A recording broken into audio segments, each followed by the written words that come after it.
Hey everyone, Tactics here, bringing you another Mythic Plus guide for Season 3 of Dragonflight, where in this video I'll be covering the returning dungeon from Battle for Azeroth, ATAL'DAZAR.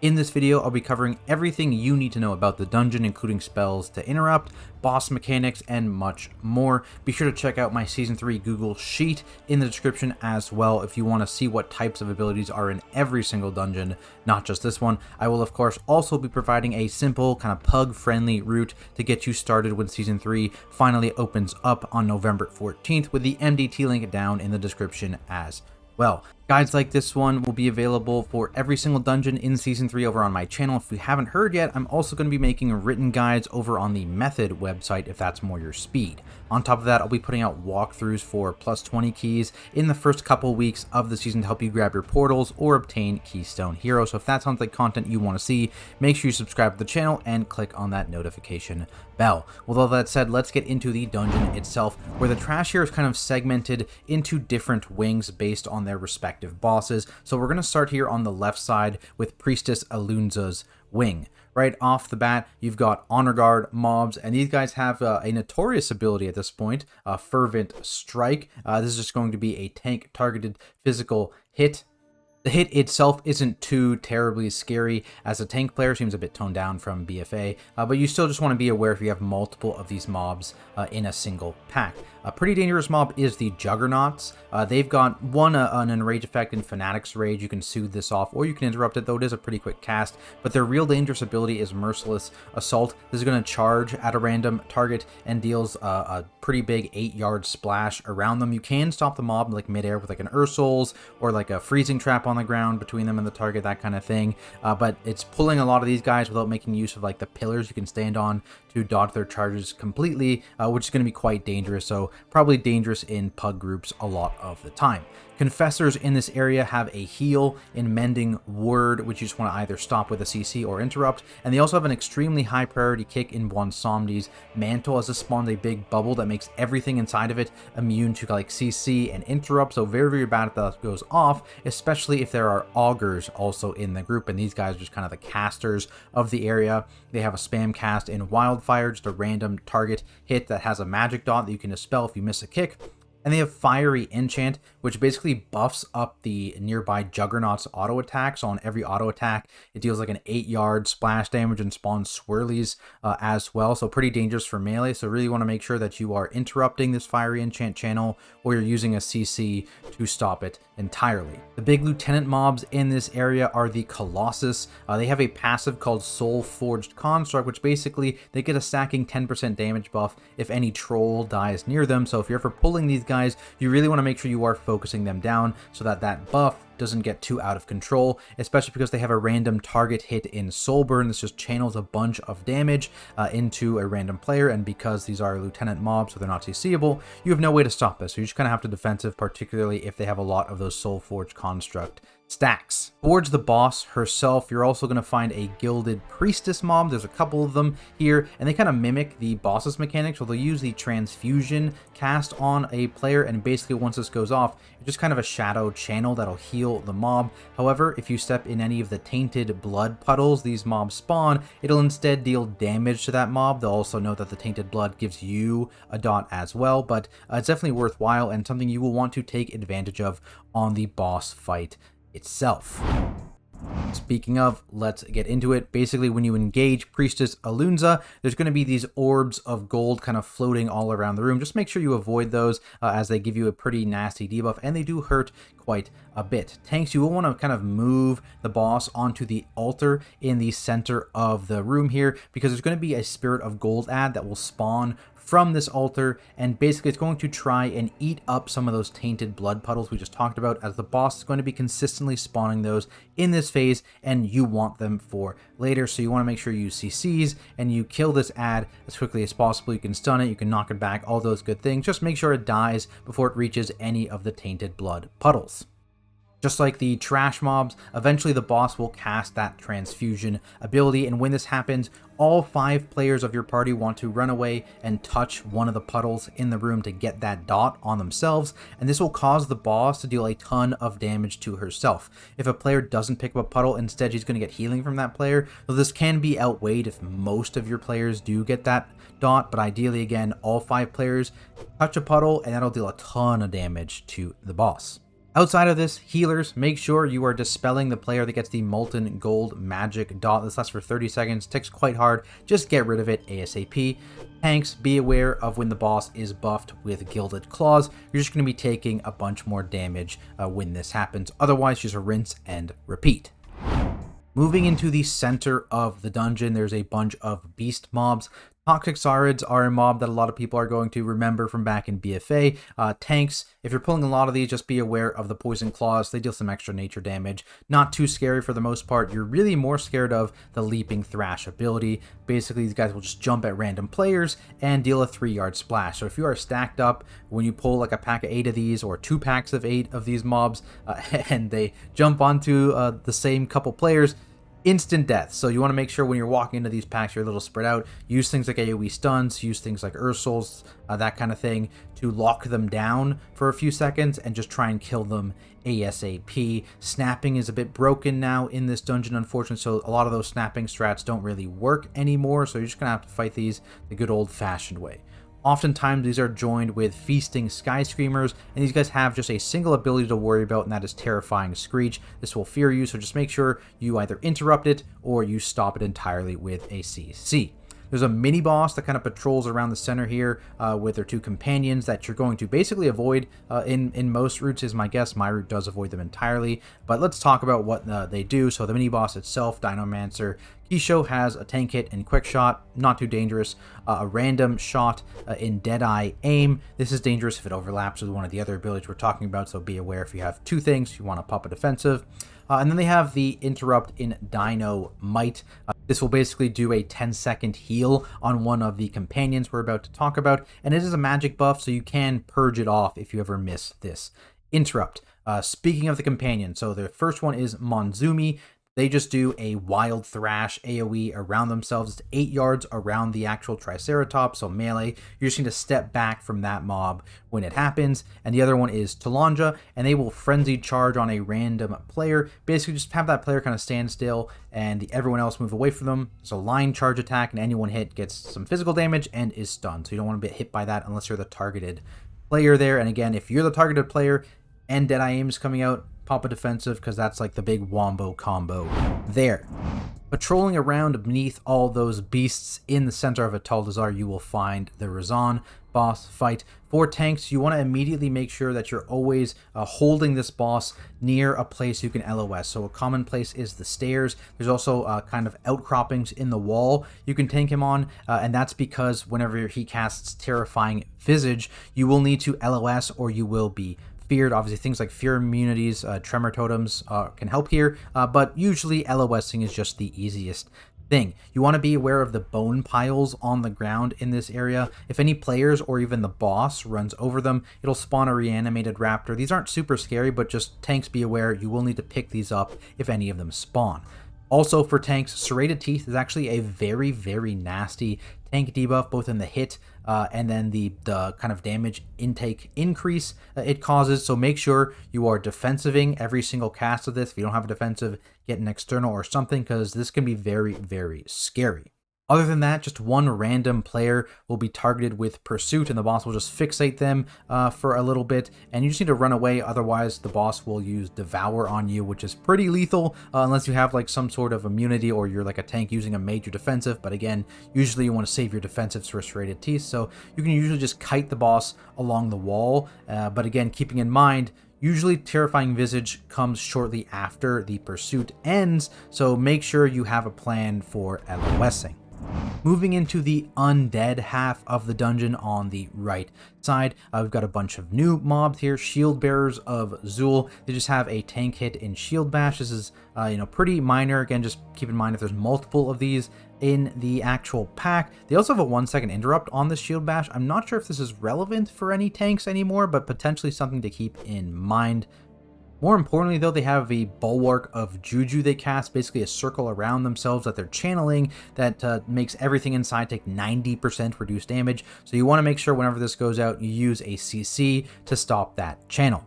Often they're joined by Zanchuli Witch Doctors, and these can be quite scary mobs. They basically just spam cast Venom Blast on random targets, so you want to interrupt as many of these as you possibly can, as it's quite dangerous, especially if two of them sync up on the same player. And they also have an extremely important ability to prevent an unstable Hex.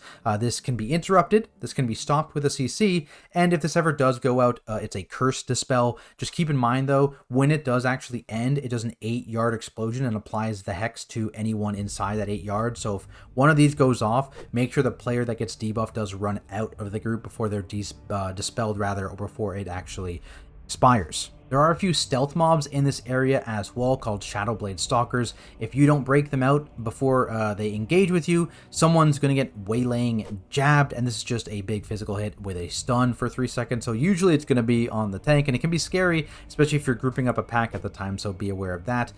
Also for tanks, I guess everything else on this mob, they've got just passive extra damage that is nature with Venom Tipped Blade, and this can be particularly scary, 1, if there's multiple of these in a pool, and 2, if you start getting stacks of the Venom Fang Strike. This is just a physical hit on the tank again, but it applies a poison on the tank that increases your nature damage taken by 100%, so just be aware when that's on you. If you have a poison dispel, fantastic. If you don't, just be careful, especially if there's multiple stalkers in a group. The final mob in this area is the Reanimated Honor Guard. They've got a passive called Bad Voodoo, and basically you can't really deal much damage to them because they just heal it back until you kill a totem nearby. Those totems are always tied to the Honor Guard, so whenever you see them, you want to make sure you focus them. For tanks, you're going to be constantly rending mauled by these mobs. It's a big physical hit, and this is a 20-second dot that stacks up on you as well. So the longer you're tanking these mobs, the more stacks of this you're going to get. It may be a good idea if you start to gain too many stacks to start trying to kite these mobs a little bit. You lock them down with stuns, knockbacks, that kind of things, just so you can actually drop your stacks and be okay for a bit. Once you actually defeat the totem tied to these guys, getting rid of that Bad Voodoo passive, they will start actually casting Rotting Decay, and basically this is just a nature hit on anyone within like 100 yards, and it'll spawn puddles as well on the ground randomly, so just avoid those puddles and focus these mobs down. That brings us to the Undead Wings boss, Vol'kaal, who has a lot of similarities to that Reanimated Honor Guard. Just like them, you must defeat the reanimation totems on the boss platform to make sure that he stops healing from that Bad Voodoo passive, but the trick here is that you have to kill all 3 of them within 7 seconds, or the one that you killed before will reanimate back to full health. So you want to make sure right off the top here you're splitting your DPS accordingly among these 3 totems. While you are actually dealing with these totems, note the boss is going to be like, you have to tank him, but he will occasionally just jump around with Toxic Leap on a random player, so make sure you avoid that. And he'll also be channeling the Noxious Stench spell occasionally, which you want to make sure you interrupt ASAP. It just applies a disease dot to the entire party, which stacks up if you let it channel, so you can dispel it if you have a disease dot, but otherwise you just kind of heal through it. It's kind of intended that you just heal through it because it's 5 disease dots. Just a disease dispel makes it a tad bit easier if you have access to one. Once you actually defeat the totems, then you're into phase 2 of the boss fight. Just like the Honor Guards, again, you're going to have toxic pools that are spawning puddles underneath players every few seconds. It spawns under every player on the boss fight, and these just disappear eventually over time. So the goal kind of is group up as a party and then slowly kite either clockwise or counterclockwise in a circle around the edges of the room. And usually if you've done it slowly enough, you've used your space decently, the puddles will start disappearing by the time you get back to where you actually started. Keep in mind too that Noxious Stench interrupt will still happen in this phase. From there you get to run basically all the way up to the final boss of the dungeon, Yazma. Again, there's another interrupt on this boss, Racking Pain. You want to make sure this is kicked every single time. It's actually easiest to have your tank interrupt this because occasionally you're going to have other players be away from the boss, because at 100 energy there's going to be a Soul Rend cast, and this applies to everyone but the tank. And basically what happens here is the affected players are going to explode after a few seconds and drop a soul spawn ad, and these ads are just going to try to run to the boss, and if they reach her, She gets a Soul Feast buff, deals a bunch of damage. You want to avoid that. So basically, those 4 debuffed players run a bit away from the boss, group up, stack up, spawn those ads all in one spot, and use CCs, AoE them down, just kill them, and then you can come back to the boss afterwards. Now this can get a bit more awkward because of the Echoes of Shadra cast. This spawns 5 spiders relatively close to player locations, and these will rotate between fixating players when they're large and just kind of remaining in the same general area when they're small. In general, you do want to avoid these because if you touch them, even if they're big, even if they're small, they'll explode and leave a puddle on the ground and deal a decent hit of damage. And so kind of like the previous boss, I kind of recommend staying as a group around the boss positioning, moving out for the Soul Rend casts, then kill those mobs, move back in, and just continue rotating around the room as a group, having those spiders kind of trail behind you as best as you can. You can do things like pop major defensives as a tank, or use immunities to soak several of these spiders at once, particularly if you've let like 3 or 4 casts of these spiders go off. You can get a really juicy like Bubble Soak or Cloak of Shadows Soak, Netherwalk Soak, that kind of thing, Turtle. And that's basically just like a free reset button on having to deal with these spiders. Tanks should also be aware there is a tank buster in Skewer. This wasn't too terribly scary through a lot of my testing, but just be aware, use a defensive if needed. Alright, that concludes the ability portion of the guide. So now let's dive into my simple, easy to execute pug-friendly route that will be great for early on in the season. Again, linked in the description below. As a disclaimer, this isn't going to be like the most optimal route, the best route available, but what it is going to be good at is doing kind of smaller, not intensely challenging pulls, things that will be great for pug groups where you don't necessarily have the coordination, great for if you're still learning the dungeon. I've avoided super large pulls, right? I've avoided weird skips, but feel free to add things in as you see fit. So starting off here, I do want to go to the left a little bit just to get some count. This is a nice little double pull you can do off the top. I mentioned a bit how augurs and juggernauts can be quite scary mobs in this area, just like Colossus as well. There's a weird little pull you can do that higher end groups are probably going to do, involving like getting the juggernauts kind of bugged out so they don't charge people. I'm not going to recommend that in a pug route, of course, maybe in my Keystone Hero route,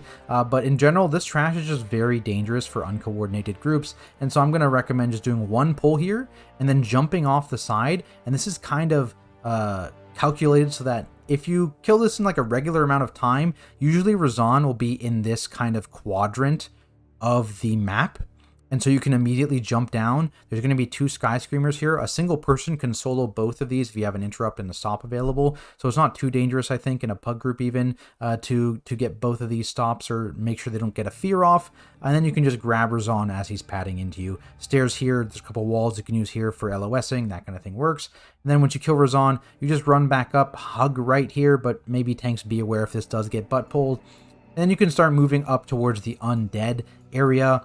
Stealth mob here, these guys patrol, just grab them in when you can, and then you just hug left here. Be aware of this stealth guy, again, he does patrol a bit, so if he's like over here, you might not pull him right away, and if you have a healer like standing here, they could just get stunned out of nowhere, so just tanks again. Be aware of that. Ranged, if you're doing this pull, just walk into the corner over here probably, and tanks can easily, or more easily, grab the stealth guy.